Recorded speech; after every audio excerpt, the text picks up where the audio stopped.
that I want to share today is that your victory is in your mouth. जो वचन आज मैं आपको देना चाहता हूँ वो है आपकी जय आपके मुंह में है. You play a part in victory. आपका योगदान है उस जय में जीने में. Amen. It's not God who decides that some people will walk victorious and others will walk defeated. परमेश्वर निर्णय करता नहीं कि कुछ लोग जय में जिएंगे, कुछ लोग हारा हुआ जीवन जिएंगे. Because the will of God for your life is victory. क्योंकि परमेश्वर की इच्छा आपकी जिंदगी के लिए जय है. Amen. Do you believe it? मानते हैं? Say, the will of God for me is victory. बोले परमेश्वर की इच्छा मेरे लिए जय है. In every area of your life. आपके जीवन के हर एक क्षेत्र में. Amen. Amen. 1 John 5:4 says, and this is the victory that overcomes the world, even our faith. पहला यूहन्ना 5 उसका 4 वचन कहता है और ये है वो जय जो दुनिया पे जय पाती है, हमारा विश्वास.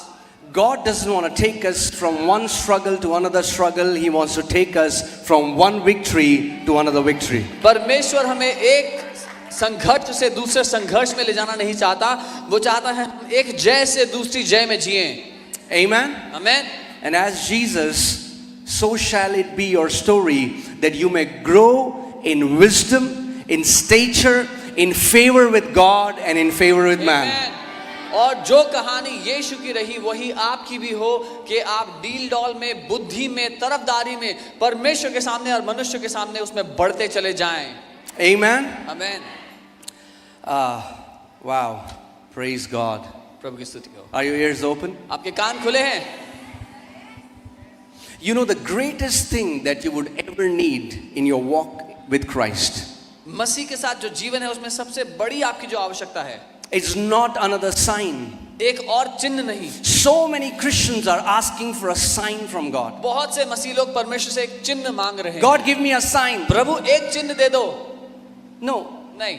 The unregenerated people who are not born again, they look for a star as a sign. वो लोग जिन्होंने नया जन्म नहीं पाया था, उन्होंने तारे को एक चिन्ह की तरह देखा. We are not led by signs. हम चिन्हों के द्वारा नहीं चलते. Signs are led by us. चिन्ह हमारे अनुसार चलते हैं.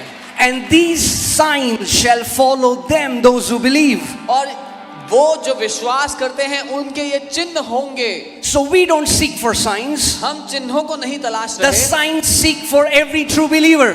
चिन्ह हर एक सच्चे विश्वासी को तलाशते हैं. Amen. If you are asking God for a sign, you're trying to put the engine at the back of the bogie. अगर आप परमेश्वर से चिन्ह मांग रहे हैं तो आप इंजन उखाड़ कर गाड़ी के पीछे हिस्से में लगा रहे हैं. That's not how it works. और ये ऐसे काम नहीं करेगा. Stop asking God for a sign. Start asking God for the word. परमेश्वर से चिन्ह मांगना बंद करके उससे वचन मांगना शुरू कर दें. Amen. Stop putting fleeces.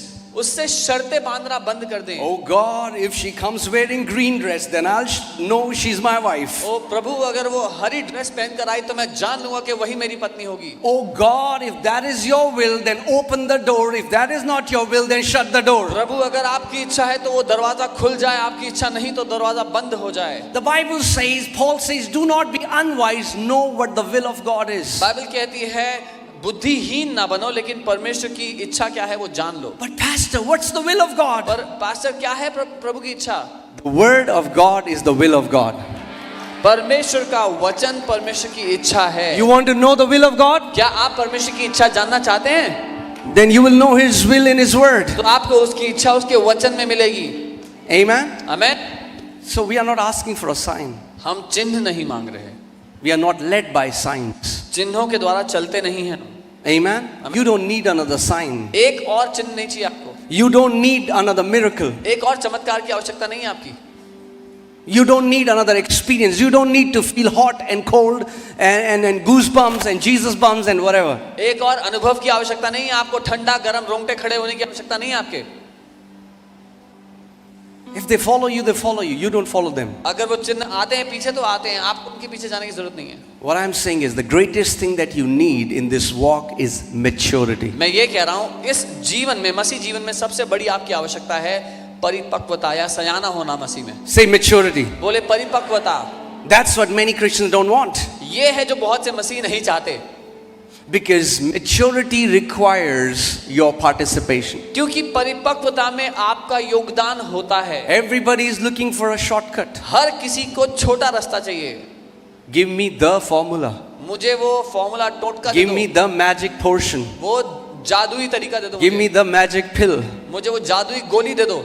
The only magic pill that you will get is the gospel. सिर्फ एक ही That's जादुई the गोली magic है। pill. एक ही जादुई गोली जो आपको मिलेगी वो है gospel. Amen. Eat that pill in the morning, afternoon and night. सुबह दोपहर शाम को वो गोली खाएं। Amen. We need to become people हमें वो लोग बनना जरूरी है who are after the word. जो वचन के पीछे भागते हैं।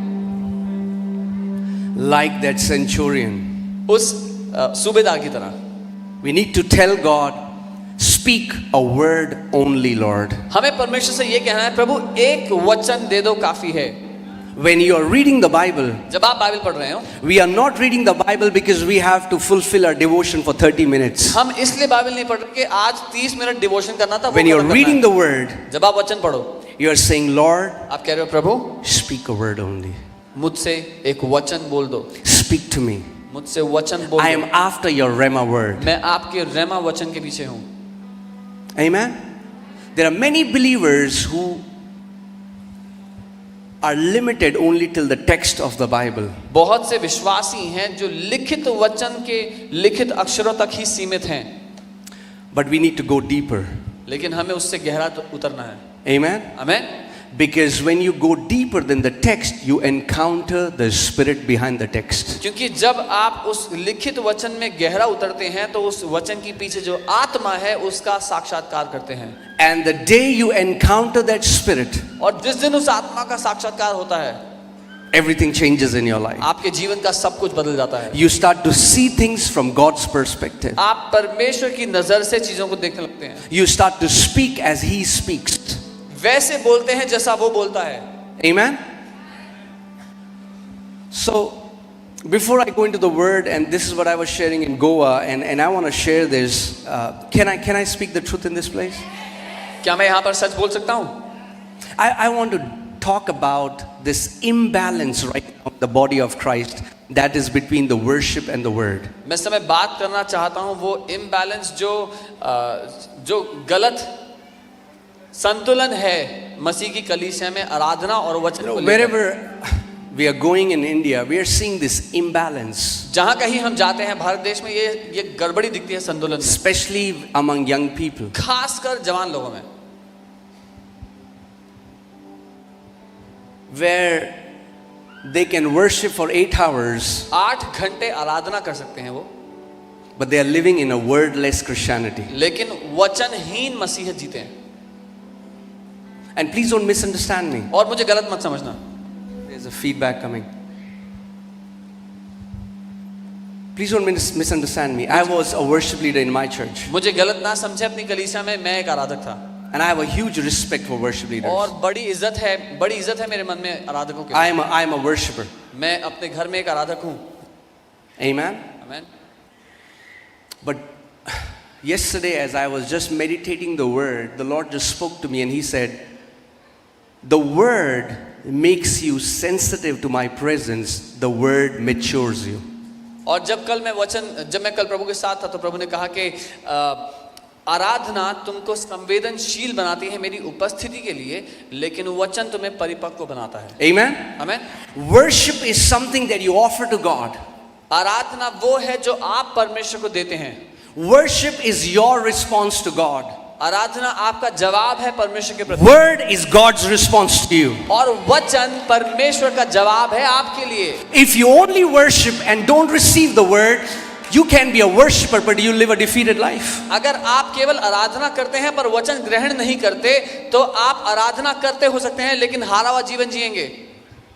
Amen. And I was a worship leader in my church. I used to worship on Sundays and live a defeated life from Mondays till Saturdays. और अपनी कलीसिया में मैं एक वर्शिप लीडर था तो मैं रविवार को आराधना लीड करता था, फिर सोमवार से शनिवार तक हारा हुआ जीवन जीता था।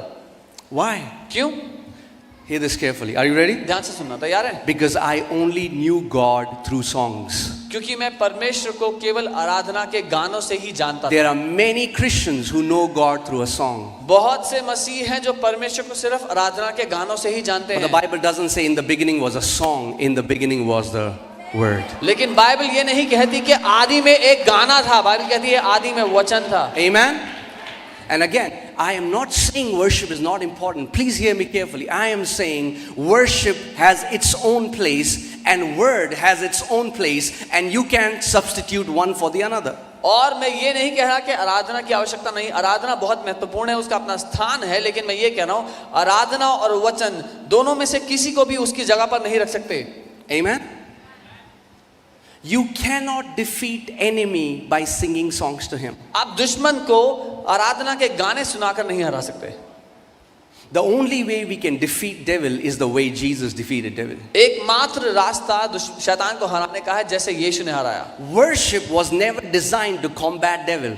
आराधना कभी इसलिए रची ही नहीं गई कि दुश्मन से युद्ध में काम आए। Worship is our offering to God. आराधना हमारी भेंट है परमेश्वर को। But when devil comes against you, जब दुश्मन आपके विरोध में आता है, you speak the word. आप वचन को बोलें। You speak the word. आप वचन को बोलें।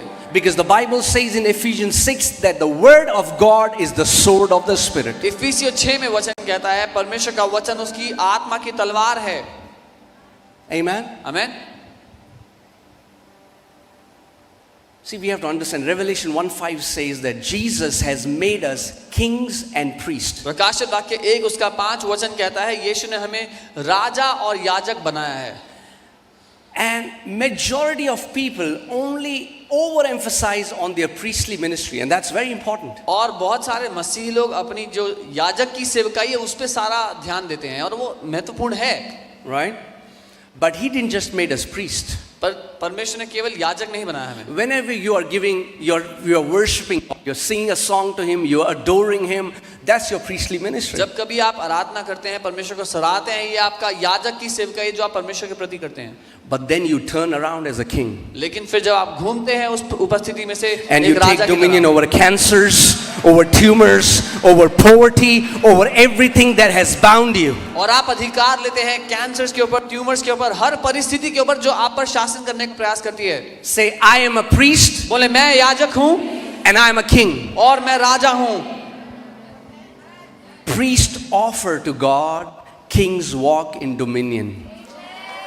याजक परमेश्वर को भेंट चढ़ाते हैं, राजा शासन करते हैं। And a beautiful example of a king priest in the Old Testament is King David. और राजा याजक का एक खूबसूरत उदाहरण हमारे पास पुराने नियम में राजा दाऊद था। He's a worshipper. वो एक आराधक था He loves to worship जिसको God. आराधना करना बहुत पसंद था। But same David says लेकिन वही दाऊद कहता है that I have hidden your word in my heart. कि मैंने तेरे वचन को अपने दिल में छुपा लिया I है। find my delight in your law. तेरी व्यवस्था में मुझे आनंद मिलता है। The same David who was worshiping God was the same David who was slaying the head of giants. और वही दाऊद जो परमेश्वर की आराधना करता था, वही दाऊद दानवों के सर काटता था। So we have to do both. हमें दोनों करना है। Amen? Amen. You are a priest, आप एक याजक हो, you're a king. एक राजा हो। There is very little teaching on how to walk in your kingly anointing. बहुत कम शिक्षाएं हैं कैसे हम राजा के राजस्व में जिएं। If God just wanted you to be a priest, He would have kept Adam and Eve in heaven. अगर परमेश्वर चाहता कि हम केवल याजक रहें तो आदम हवा को वो अदन में रखता।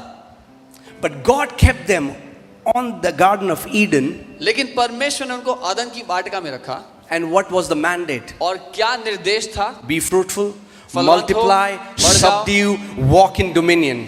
फलवंत हो, बढ़ जाओ, पृथ्वी पर प्रभुता करो और राज्य करो, वश में कर लो। So hear this. Your priestly ministry connects you to heaven. आपकी याजकीय सेवकाई आपको स्वर्ग से जोड़ती है। Your kingly ministry manifests heaven on the earth.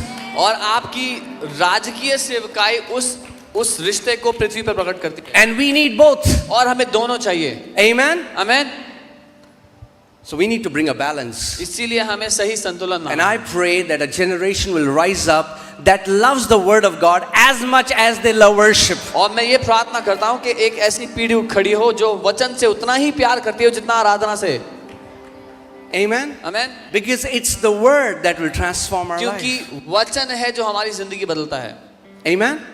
So we need to enroll for a training. इसलिए हमें प्रशिक्षण में भर्ती होना पड़ेगा।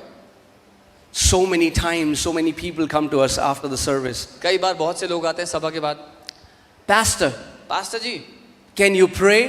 हमारे लिए प्रार्थना कर दो। Okay, what should we pray for? अच्छा, क्या प्रार्थना करना है? Can you pray that we will grow spiritually? आप प्रार्थना कर सकते हैं मैं आत्मिक रूप में बढ़ूं।